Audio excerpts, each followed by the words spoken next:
Most of Dario Argento's films before it, Tenebrae can be understood as part of the greater context of his work. This is no sequel and exists in its own vacuum, but this film is a significant part of Argento's evolution. Tenebrae starts exactly where Inferno ends, in flames. The very first image is of a fire, but this is much more calm and grounded than the Three Mothers films. Tenebrae is more grounded and easy to follow. Indeed, it presents itself as a story quite consciously and feels as though Argento is moving us into the self-aware stage of his career. I am the Italian Horror Guy, and this is the Italian Horror Guy podcast.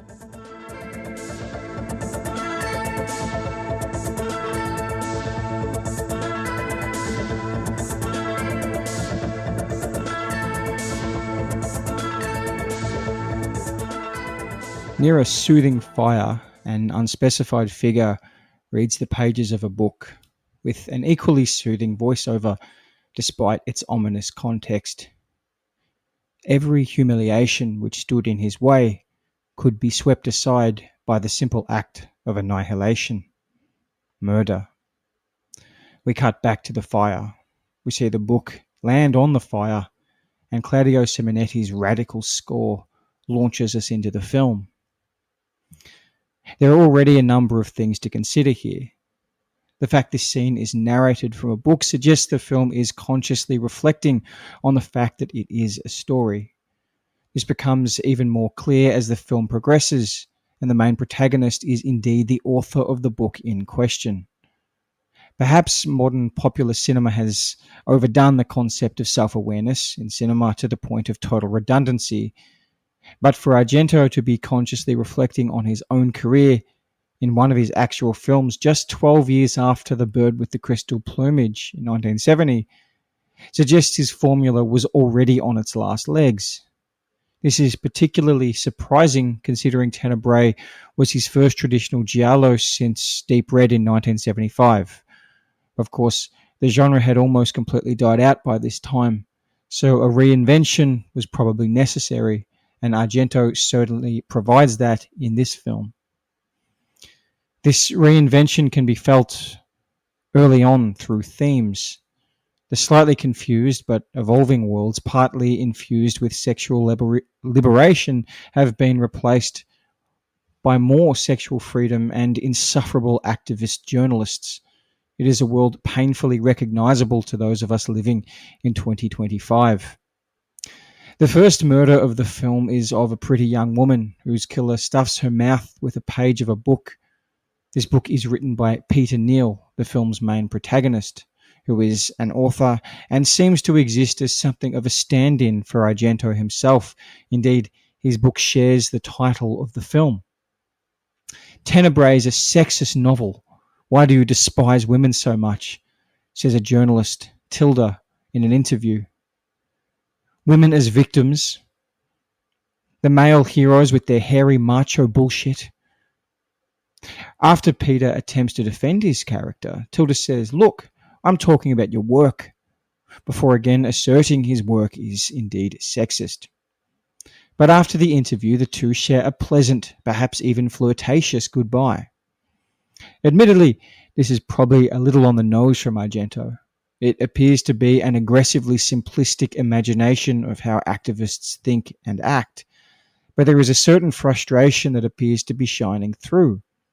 The idea of Argento's work, or even horror cinema in general, as being sexist or misogynist, has been a common viewpoint throughout history. The fact Peter Neal is the one directly facing the criticism seems to reflect a frustrated Argento who had no doubt experienced many such questions in the past. But the self-awareness is a significant shift. This journalist is directly accusing the author of a book named Tenebrae, in which many women are murdered, to be a misogynist in a film of the same name. But Argento does not shy away from the criticism. Just as Lucio Fulci's The New York Ripper had a certain "you want misogyny, I'll give you misogyny" quality, Tenebrae has many brutal murders of women. Tilda is later at a bar with her apparent girlfriend, who is attempting to seduce a man. He's vulgar, and cheap, says Tilda. But her girlfriend explains, he doesn't have a place, so I'm taking him back to ours. Tilda is furious. Okay, no ties, but you don't have to rub it in my face. This seems to be further down the sexual liberation path than Argento's previous Gialli. Despite their progressive artistic nature, the Sam and Julia relationship to conclude The Bird with the Crystal Plumage was a reversion to a traditional relationship. And Mark was struggling to come to terms with female empowerment in Deep Red. This non-committed lesbian relationship feels like a significant shift from just 7 years earlier. There is, however, something very performative about this entire setup. Tilda is increasingly presented as an angry, bitter feminist type. Now back at home, the wild theme of the film starts playing, which we initially assume only we can hear. Tilda is huffing and puffing angrily, but that is her wont. The camera shows Tilda inside her building and slowly wanders up through the house as the music continues. After seemingly minutes of this, a now infuriated Tilda screams out, "Turn it down!" And she raises her hand up to her head in anger. To this moment, we were not aware the characters in the film were also privy to the score. Tilda seems to be angry at the film itself, just as she was angry at Peter's book. She is nothing if not a caricature of an angry feminist. In an entirely predictable yet ironic twist, Tilda is then proven right. "Pervert, filthy, slimy pervert," says a typically whispering, unidentified voice before she is stabbed to death. Her girlfriend hears the commotion and turns off the theme music. She is in a towel, but her breasts become exposed multiple times in the ensuing scene. We cut to a black-gloved hand smashing a light bulb with a knife. Everything else is otherwise silent. We can sense a moment of Argento brutality coming. She walks down the stairs and sees Tilda's body. She's chased by the killer, who slashes her throat before her head smashes through some glass. We pan from the largely naked, dead girlfriend to the dead Tilda, who is wearing only a shirt and underwear. In some ways, this is a difficult scene to stomach. The sequence of the film covers an entire arc for Tilda, who to this point of the film is one of the main characters. She is introduced as an angry, insufferable activist who is determined to cause trouble and overreact to the work of artists who are simply trying to make a living. But as the sequence unfolds, something much darker happens. She is shown to represent the annoying voice of everyone who told us we shouldn't like horror movies, and then she is murdered. Furthermore, she is likely murdered because of her sexual proclivities as well, as reflected by the pervert quote just before her death. In the past, Argento's female victims are generally very likable characters, whether they be small roles or main protagonists. But Tilda is meant to be annoying. How dare she criticize the artist who is simply trying to create art? Is it the first time Argento has directly turned the responsibility back on his audience in this way? Do we in fact get some kind of sick pleasure from watching women get butchered? Does Argento? The entire sequence is perhaps brilliantly put together. After all, we are naturally inclined to scoff at her claims of misogyny. But perhaps some audience members are happy she is put back in her place, so to speak. Does the chief artist actually have a moral obligation to limit the extent of the violence or the misogyny in their art? Argento might not have an answer, but it seems to be the first time his work has actively posed the question. But this is an evolution, not a significant leap. Indeed, Argento's gialli are constantly linked to each other. As observed by Coven in Deep Red, the suggestion of there being two murderers, as that's the only solution which makes sense, anticipates Tenebrae's two-murderer solution. Tenebrae presents an upping of the absurdity of this new era of the Argento giallo. His previous iterations had involved multiple antagonists in the final reveal, but none of them would venture into the killer being murdered midway through, only for another killer to emerge. Not only does Deep Red anticipate the two-murderer solution, it is a bridge to this new era. The Animal Trilogy films were largely bloodless. Morricone scored somber affairs.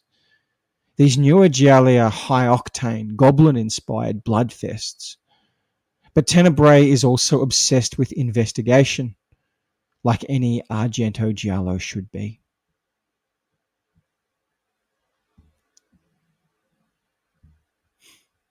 Having settled into the tone of activism and gore, the investigative process begins.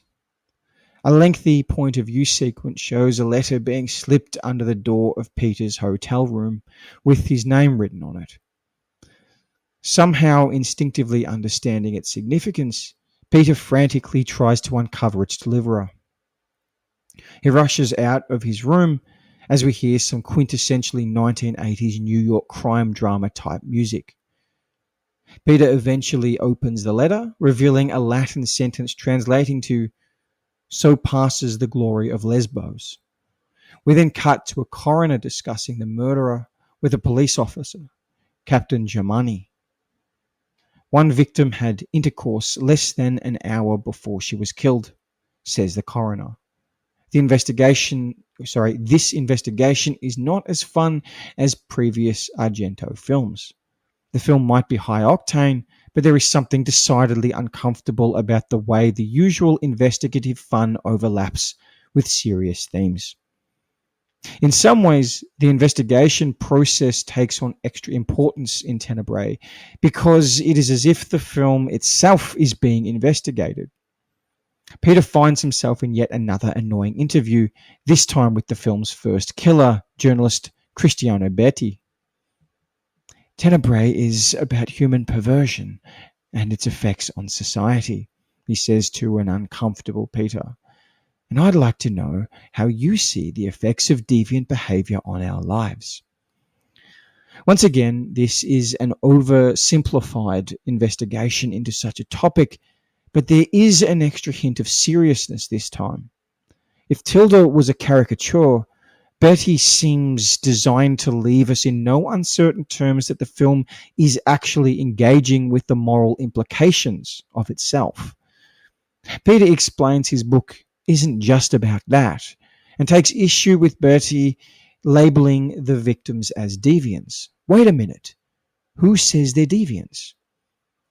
This adds a degree of seriousness to the discussion. Argento is not simply attempting to dismiss journalist activist types here, it seems, but is actively engaging in the debate with them. Given the time of his earlier Gialli, a lesbian couple might have seemed out of place back then. Initially, the couple is introduced in this film seemingly without fanfare, but this development is both a repudiation of those who would assume the couple is supposed to represent sexual deviance, and of course another example of sexuality being punished in the genre, something well and truly in vogue in the American slasher films at the time. This investigation is more of themes and implications than of the actual killer. This is emphasized by the fact that the film's two killers are actually having the conversation. But Argento's message is muddled, and most likely deliberately so. Peter carries an air of authority about him, and we respect him as such. As Bertie pushes about the killer's motivations, and therefore the moral content of the book, Peter points out that the killer is insane. This would be a fair counter. Indeed, World War II films are not inherently justifications of war, nor does J.K. Rowling hate non-magic folk. Except there is a problem. Peter actually is the killer, and is insane himself. It would obviously be a stretch to suggest Argento is actually implying he himself is insane. But perhaps we could garner from this conversation that an artist defending his own work does not morally justify every element of that work. Of course, There is the pondering of the implications of violence, and then there is actual violent spectacle, which Argento was still a master of at this point.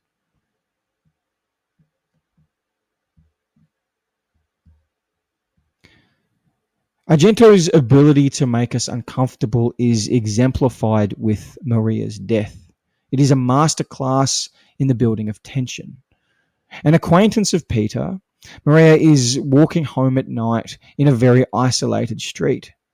A dog leaps at her from the other side of a fence in a very effective jump scare. Maria kicks the fence at the dog angrily. As she walks away, however, we see the dog jump over the fence in the background. This plays on a fear many of us have, being attacked by a hostile dog with no one around to help at night. Throughout the ensuing sequence, music sets the tone. As the dog chases Maria, we hear the police investigation type music.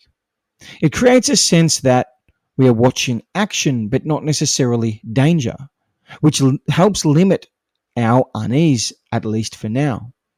Maria leaps over a fence, followed by the dog. The dog attacks Maria, and she screams. But she fights the dog off, escapes over a fence, and the dog is beaten for now. But the music does continue to probe. The danger has not yet passed. Deep tones are eventually replaced by synthesizers as Maria enters a backyard. The Simonetti theme kicks into full throttle. "Help me!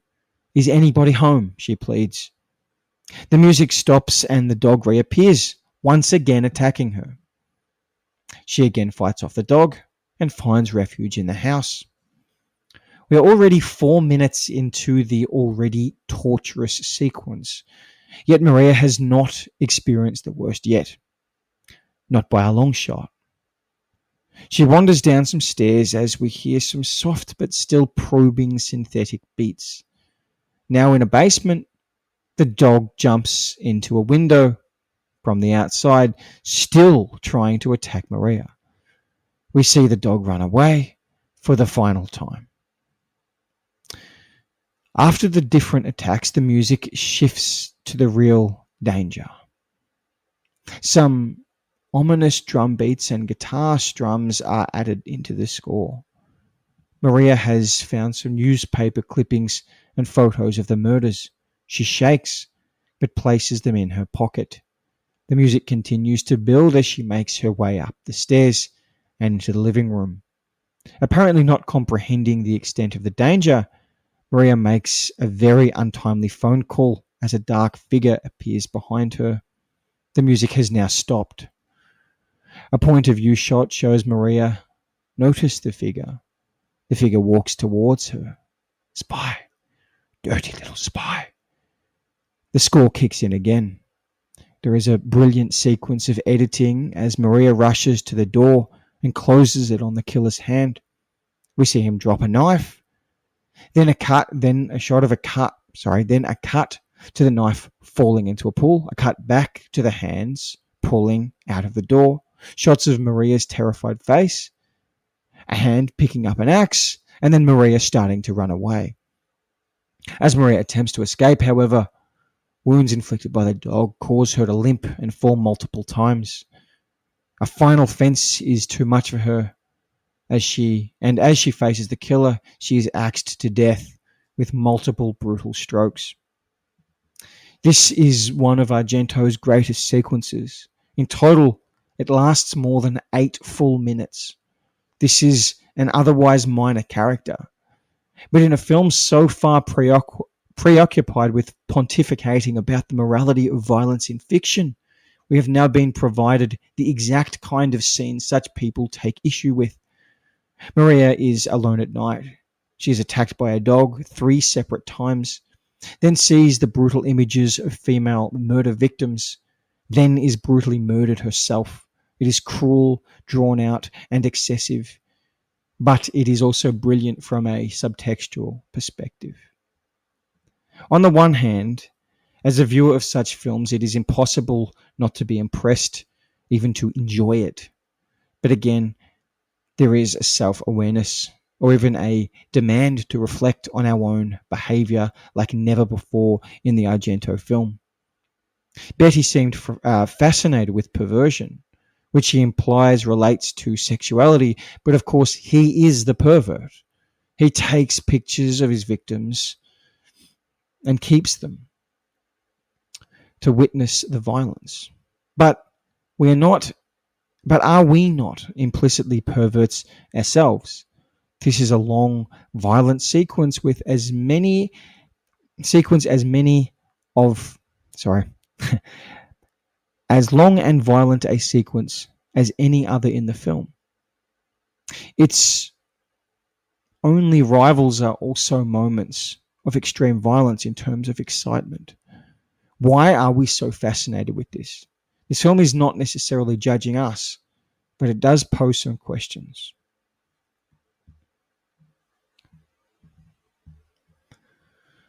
But thankfully, the film is still primarily concerned with entertainment value, as exemplified by the absurd twists and turns the plot takes in the final stretch. Germani reads a note to Peter, written by the killer regarding Maria's murder. I grieve for this child.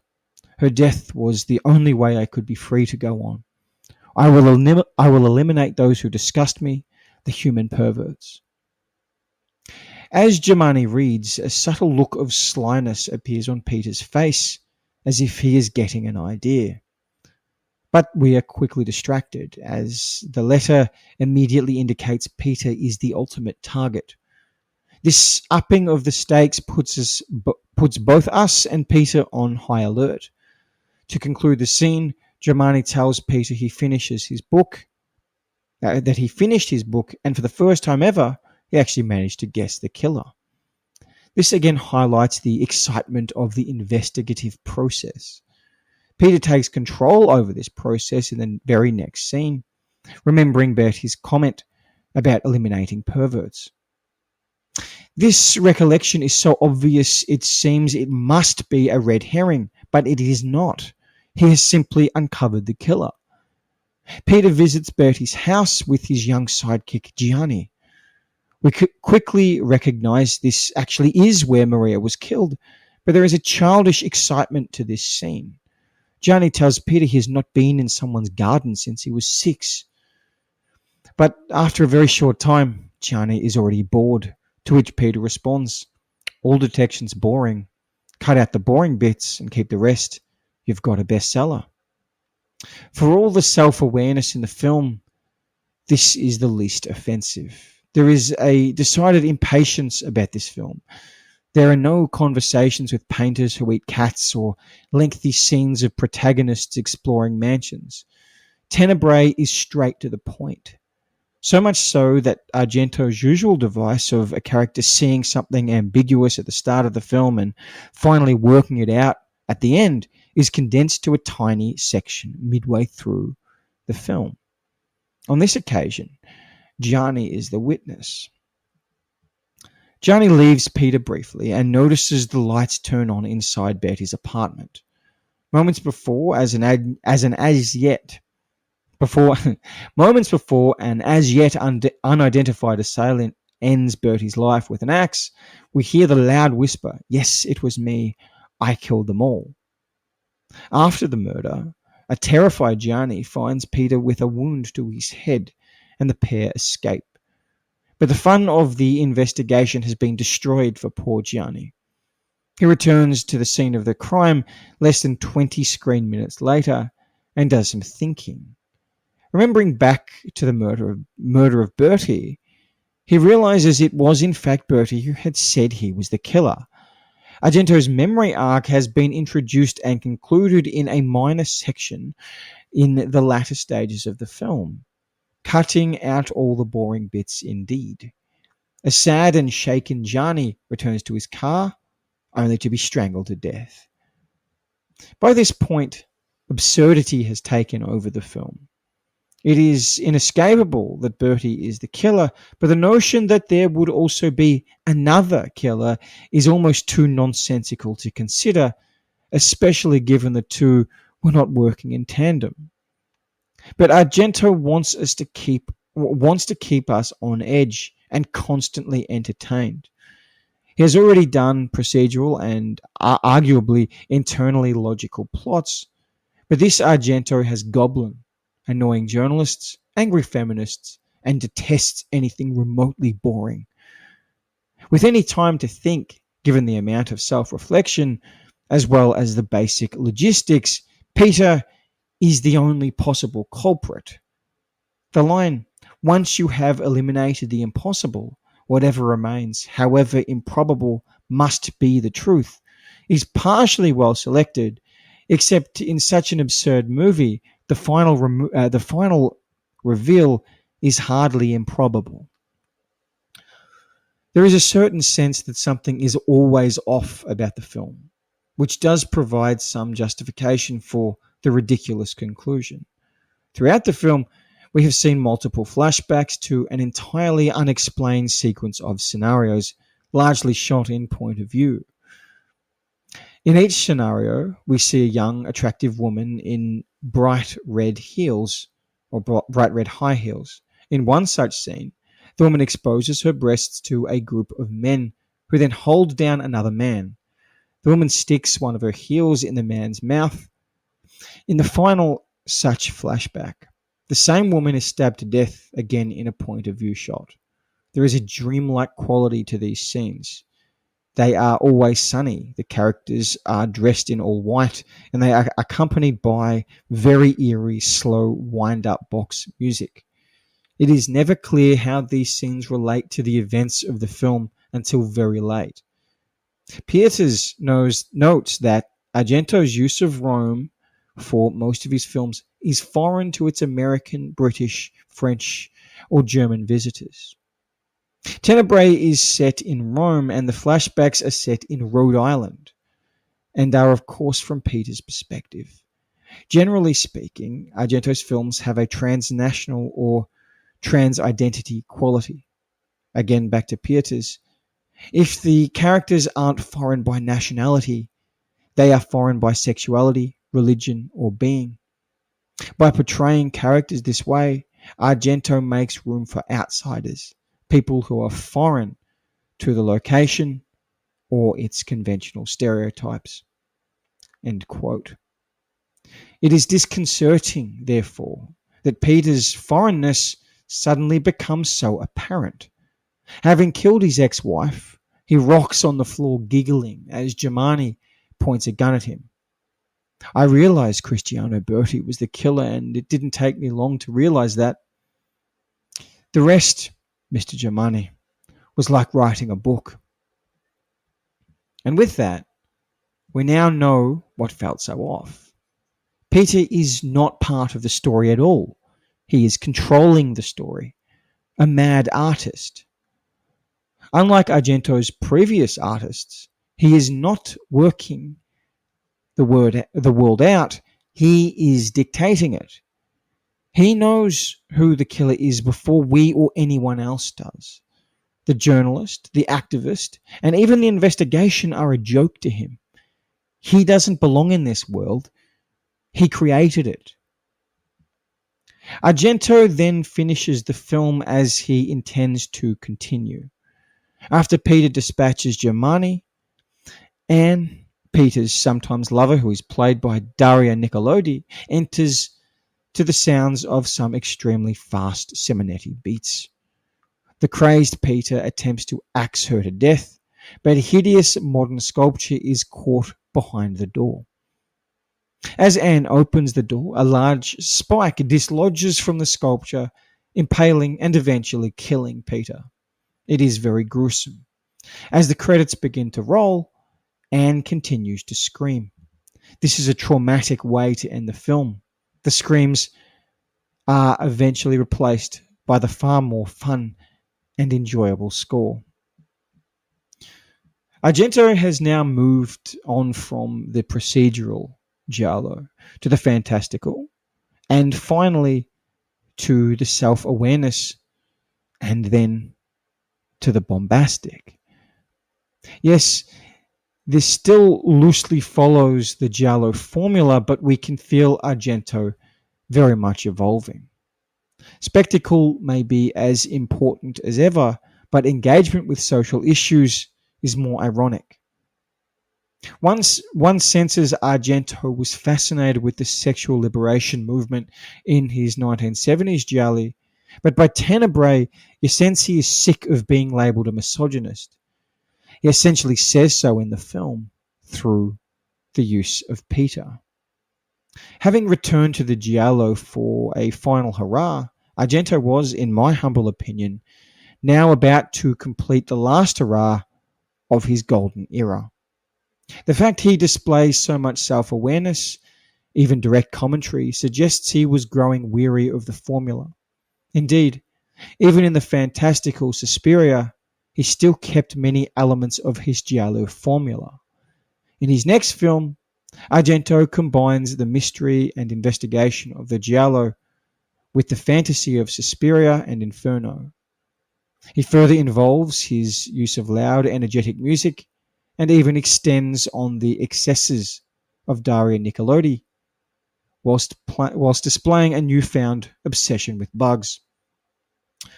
But that is in phenomena, which I will cover in next week's episode. I'm glad to be back. I hope you all have a very good Christmas. That episode will be released before the new year, or at least that is my aim. But until then, I am the Italian Horror Guy, and this has been the Italian Horror Guy podcast.